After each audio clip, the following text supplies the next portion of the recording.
Bismillahirrahmanirrahim. Assalamualaikum warahmatullahi wabarakatuh. Bagaimana kabarnya anak-anak? Semoga semuanya senantiasa sehat ya.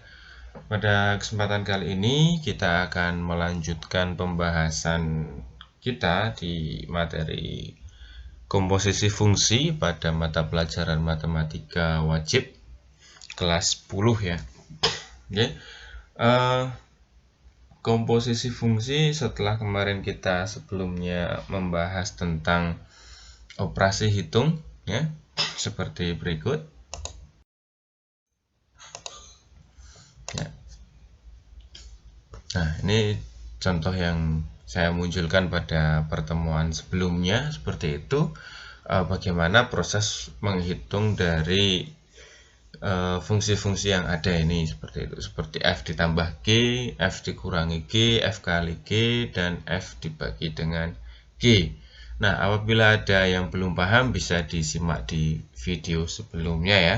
Nah, di sini saya tidak akan menghitung lagi, saya hanya akan memunculkan ketentuannya, yaitu ketentuan hasil operasi hitungnya adalah yang pertama, operasi hitung dilakukan sesuai dengan ketentuan ya. Jadi ya penjumlahan ya berbeda dengan pengurangan. Perkalian berbeda dengan pembagian. Kalau perkalian ya dioperasikan dengan perkalian, penjumlahan dengan penjumlahan, dan seterusnya. Berikutnya yang kedua, daerah hasil ya adalah irisan dari daerah domain semua fungsi yang dihitung. Artinya kalau ada dua fungsi yang dioperasikan, maka daerah hasilnya adalah irisan dari dua buah fungsi tersebut. Jika yang dioperasikan ada 10 fungsi, nah maka irisannya adalah irisan dari 10 fungsi yang kita hitung, seperti itu. Berikutnya, bila daerah hasil memiliki bentuk pecahan, maka penyebut tidak boleh 0. Oke, kita lanjutkan. Nah, pada kesempatan kali ini kita akan membahas tentang komposisi fungsi. Nah, operasi apa lagi itu ya? Jadi berbeda dengan sebelumnya. Kalau ada penjumlahan ya berarti dijumlahkan, pengurangan dikurangan, terus perkalian dikalikan, pembagian dibagikan, maka komposisi fungsi berbeda dengan itu semua. Tetapi mengandung itu semua ya. Nah, seperti apa? Mari kita bahas di slide berikutnya. Nah, saya hendak memberikan sebuah ilustrasi ya. Nah, saya punya gabah seperti itu, misalkan baru panen, terus saya olah menjadi beras ya. Nah, ini prosesnya diapakan? Nah, proses ini dari domain ke domain ya, dari gabah menjadi beras itu adalah sebuah fungsi misalkan. Nah, berikutnya apakah beras sudah bisa kita konsumsi? Tentu saja belum ya, siapa yang mau makan beras gitu kan, kita makannya nasi. Maka dari beras itu kita operasikan lagi, yaitu kita masak ya menjadi nasi. Nah, maka yang kedua juga merupakan sebuah fungsi. Nah, sehingga mulai dari gabah sampai nasi itu serangkaian proses yang dilakukan itu yang disebut dengan komposisi fungsi ya.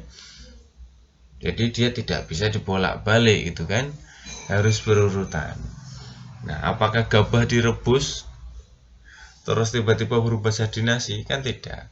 Gabah direbus terus diselip jadi nasi, kan tidak seperti itu. Nah, maka dari itu dalam pembahasan komposisi fungsi ini nanti dia tidak boleh tertukar-tukar gitu kan. Operasi yang pertama dan yang kedua tidak boleh asal ditukar, sehingga nanti kita harus cermat pada proses perhitungannya. Oke, next. Nah, lantas komposisi dua buah fungsi adalah jika A terus ada dilakukan sebuah operasi fungsi dia sehingga menjadi B, berikutnya B ya, hasil dari A itu kita lakukan operasi lagi, kita beri nama G, maka dia menjadi C. Nah, sehingga A ke C itu yang disebut nanti dengan komposisi seperti itu. Nah, ini definisinya ya. Jika F suatu fungsi dari A ke B dan G suatu fungsi dari B ke C, maka H suatu fungsi dari A ke C disebut komposisi fungsi dan dinyatakan G bundaran F. Jadi yang perhatikan cara penulisannya ya. Ketika operasinya atau operasi fungsinya itu F dulu baru G ya. Dalam perhitungannya, maka penulisannya adalah G bundaran F ya. Jadi fungsi yang dilakukan terakhir ditulis duluan ya. Sekali lagi, fungsi yang dilakukan terakhir ditulis duluan. Sehingga kalau dalam contoh ini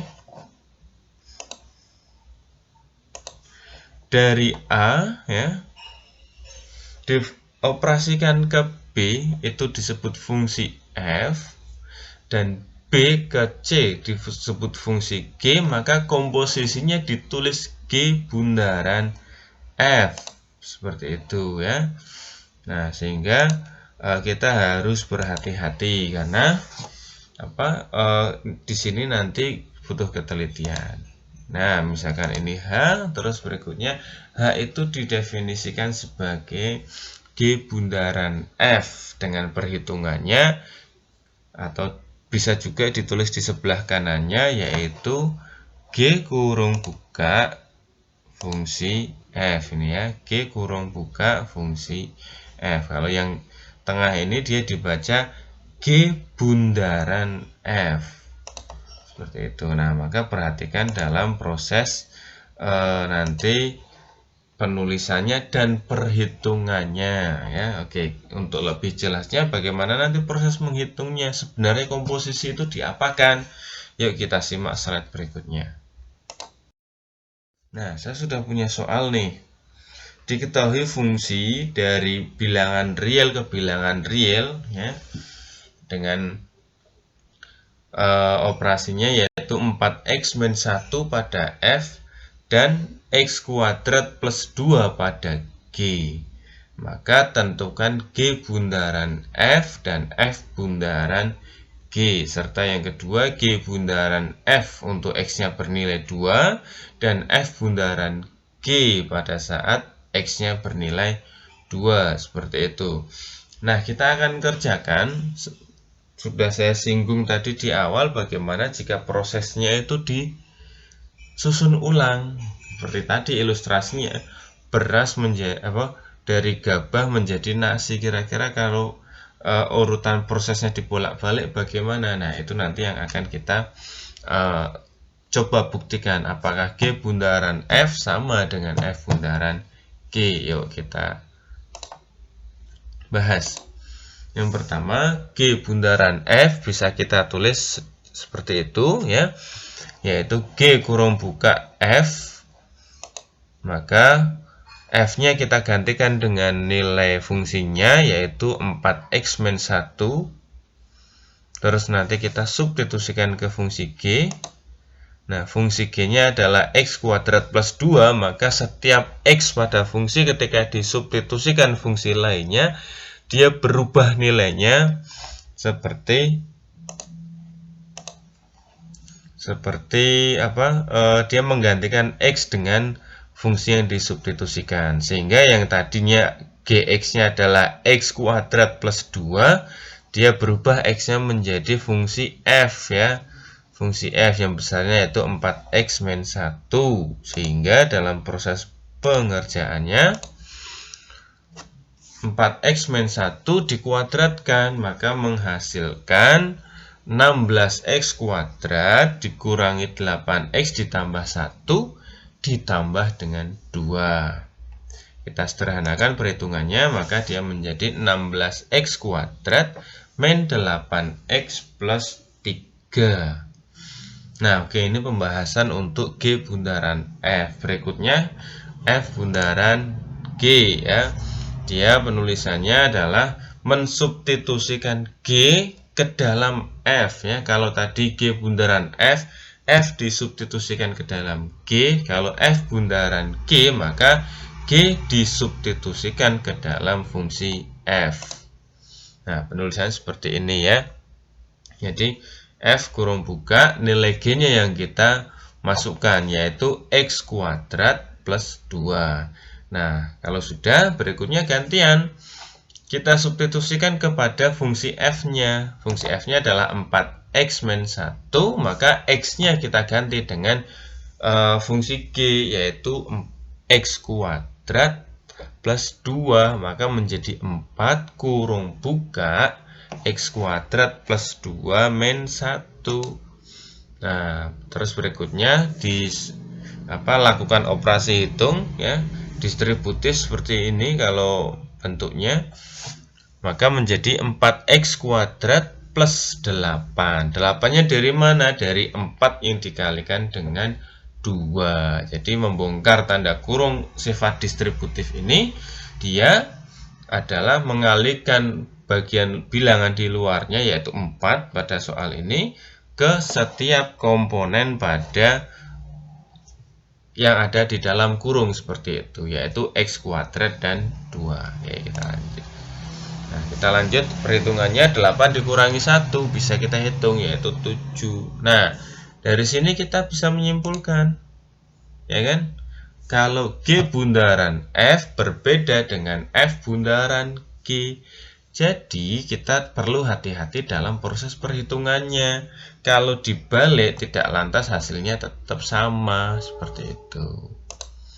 Nah, dapat kita simpulkan bahwa G bundaran F X tidak sama dengan F bundaran G X, seperti itu. Oke, kita next. Bagaimana jika nanti yang B belum kita jawab yang B. Jika G bundaran F-nya 2 dan F bundaran G untuk nilai 2. Kita lanjut saja pada pembahasannya. Nah, G bundaran F2 sama dengan G kurung buka F2 ya. Bisa pelan-pelan bisa langsung kita gunakan hasil perhitungan sebelumnya ya. Tadi kan kita dapat nilai 16X kuadrat dikurangi 8X plus 3 ya. Maka tinggal kita tuliskan saja hasilnya seperti itu. 16 kurung buka 2 kuadrat dikurangi 8 dalam kurung 2 plus 3. Kenapa seperti itu? Karena G bundaran F-nya sudah kita hitung seperti itu, maka langsung saja kita ambil hasilnya untuk kita lakukan operasi hitung. Ya, kalau ketemu 16 dalam kurung 2 kuadrat, maka artinya 16 kali 2 kuadrat. 2 kuadrat 4, 16 kali 4 ada 64. Terus min 8 kali 2, min 16 ditambah 3. Dan kita dapat nilai 51. Berikutnya yang F bundaran G. Nah, ini sama saja. Tadi hasilnya adalah 4X kuadrat plus 7. Tinggal kita substitusikan. Nah, jadi 2 kuadratnya dihitung duluan ya. Jadi 2 kuadrat yaitu 4 dikalikan 4 hasilnya 16 ditambah 7 hasilnya adalah 23. Nah, sekali lagi fungsinya berbeda, maka berikutnya nilainya pun berbeda. Nah, kita lanjut ya. Berikutnya jika komposisinya lebih banyak kan begitu. Nah, maka penulisannya tinggal kita tambah aja di sebelah kirinya. Perhitungannya konsepnya adalah F dulu ya, A ke B itu fungsinya F, B ke C fungsinya G, C ke D fungsinya H, maka penulisannya ya H bundaran G bundaran F ya. Ingat, fungsi yang terakhir ditulis pertama, yaitu paling depan ya, yaitu H bundaran G bundaran F. Fungsi yang terakhir ya kita tulis yang fungsi dalam pertama kali hitung kita tulis di bagian terakhir gitu ya. Nah, jadi di sini kita harus memperhatikan. Oke, kita next. Contoh soalnya H bundaran G bundaran F X dan H bundaran G bundaran F min 1. Jadi kita tidak perlu membuktikan lagi kalau H bundaran G bundaran F itu berbeda dengan F bundaran G bundaran H ya. Karena tadi pada dua fungsi yang berurutan, komposisi yang dua fungsi itu sudah jelas seperti itu. Oke, kita lanjut ke perhitungannya. F-nya itu adalah tadi X plus 1 kita substitusikan ke G ya, maka ini menjadi H2X plus 2. Jadi yang di dalam kurung kita hitung dulu, dan terakhir kita substitusikan ke fungsi H, yaitu 2X plus 2 dikuadratkan sama dengan 4X kuadrat plus 8X plus 4. Selesai. Berikutnya yang min 1 ya, kita sudah dapat nilai itu, tinggal kita substitusikan aja ya. Nah, kita dapat nilai 0 seperti itu. Oke, kita next lagi. Menentukan fungsi pembentuk fungsi komposisi. Artinya apa? Kalau tadi diketahui F, diketahui G, terus kita hitung F bundaran G-nya, misal begitu, atau G bundaran F-nya. Nah, pada kali ini jika F bundaran G diketahui dan salah satu fungsi dasarnya diketahui, kita diminta untuk menentukan fungsi yang lain. Seperti contoh soal ini, F bundaran G diketahui yaitu 3X min 2, fungsi F-nya diketahui 2X plus 1, maka nilai GX berapa? Nah, yuk kita bahas. Nah, saya tulis terlebih dahulu. Seperti ini, tadi F bundaran G adalah G yang disubstitusikan ke F. Berikutnya, nah, fungsi F-nya tadi 2X plus 1, maka menjadi 2GX plus 1, karena yang disubstitusikan adalah G. Sedang nilai fungsi G kita belum tahu, nah, maka kita tulis saja G. Ya, 2GX plus 1 sama dengan 3X min 2. Berikutnya, nah, itu artinya ini ya, yang 2GX itu artinya 2 kali GX, positif satunya pindah ke ruas kanan ya, plus 1 jadi min 1, jadi min 2 min 1, jadinya min 3. Nah, jadi kita tahu ya, ini asal dari min 3 ini dari mana, yaitu dari negatif 2 yang dikurangi dengan 1, karena di sebelah kiri positif, dia pindah jadi negatif. Oke, kita lanjutkan. Maka fungsi GX-nya adalah 3X min 3 per 2. Per 2 dari mana ya? Dari 2 di ruas kiri itu. Prosesnya seperti ini ya. Kita next. Berikutnya, diketahui fungsi fungsi F bundaran GX adalah 6X plus 3. Dan fungsi GX sama dengan 2X min 3, maka tentukan fungsi F. Nah, tadi yang ditanyakan adalah fungsi yang awal, kan begitu kan? Yang dihitung pertama. Kali ini adalah fungsi yang ditanyakan adalah fungsi yang dihitung kedua. Bagaimana? Yuk kita bahas. Nah, ini sama ya. Jadi di langkah ini masih sama. Berikutnya, agar lebih mudah, saya membuat permisalan GX-nya sebagai P ya.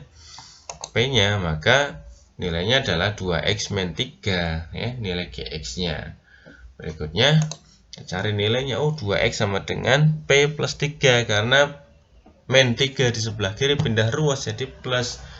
Terus berikutnya nilai X-nya adalah P plus 3 per 2, 2-nya pindah gitu kan.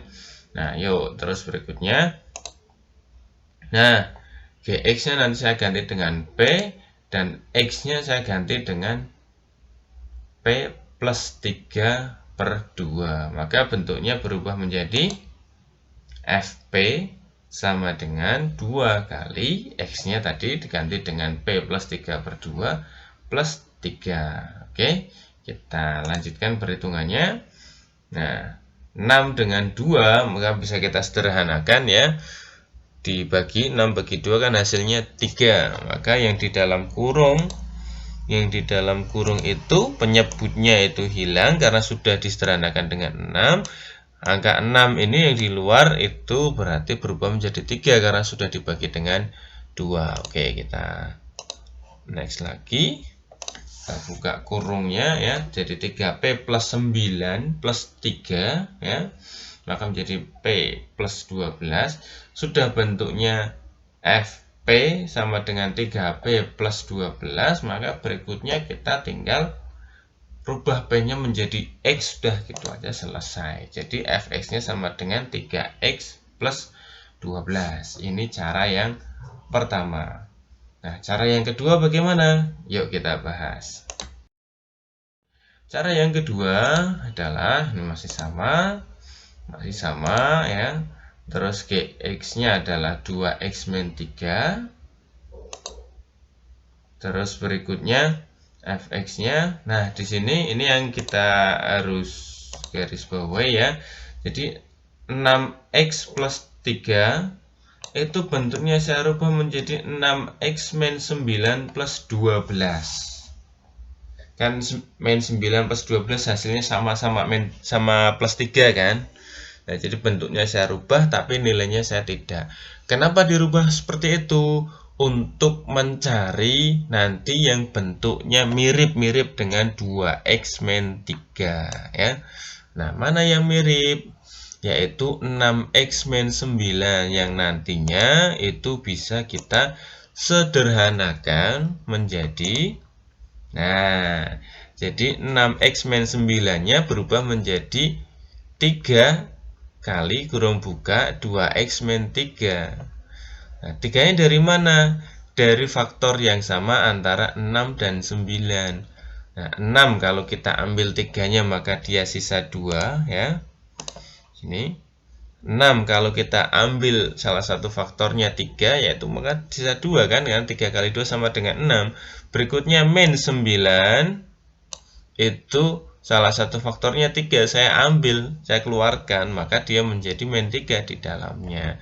Nah, ini harus sama dengan yang di ruas kiri, yaitu 2X min 3, seperti itu. Nah, kalau sudah sama, maka tinggal yang kita kembalikan ke dalam bentuk Fx, kan gitu, karena fungsi dasarnya adalah Fx. Maka kalau sudah sama tanda kurungnya di ruas kiri dengan ruas kanan, ya maka otomatis kita kembalikan saja menjadi Fx menjadi 3X plus 12, seperti itu ya. Ini untuk contohnya seperti itu. Oke, next. Soal ada tugas ya. Ada tugas, jadi nanti silahkan bisa dikerjakan. Jangan lupa tulis identitasnya ya, nama, kelas, terus nomor absen. Terus habis itu baru dikerjakan dengan baik dan dikumpulkan. Ya, jangan pernah menunda tugas agar tidak bertumpuk di belakang seperti itu, karena mata pelajaran lain juga saya yakin memberikan tugas. Maka dari itu ketika baru menerima tugas dari guru mapel, maka segera eksekusi, segera kerjakan, segera selesaikan, agar agar waktu kita tidak menjadi kacau seperti itu. Tugasnya apa? Soalnya apa? Ya, kita next. Ya, soalnya ini ada 4 soal ya. Ada 4 soal yang nanti bisa dikerjakan. Setelah itu dikumpulkan di tim sebelum nanti batas waktunya berakhir. Jadi perhatikan jatuh tempo pengumpulan tugasnya, perhatikan waktu tutup tugasnya sebelum kalian nanti mengumpulkan, sehingga tidak ada masalah di kemudian hari, tidak ada alasan nanti Pak tidak bisa mengumpulkan, tidak bisa dibuka dan lain sebagainya. Oke, gitu dari saya untuk pertemuan hari ini. Terima kasih sudah menyimak. Sekian dari saya. Assalamualaikum warahmatullahi wabarakatuh.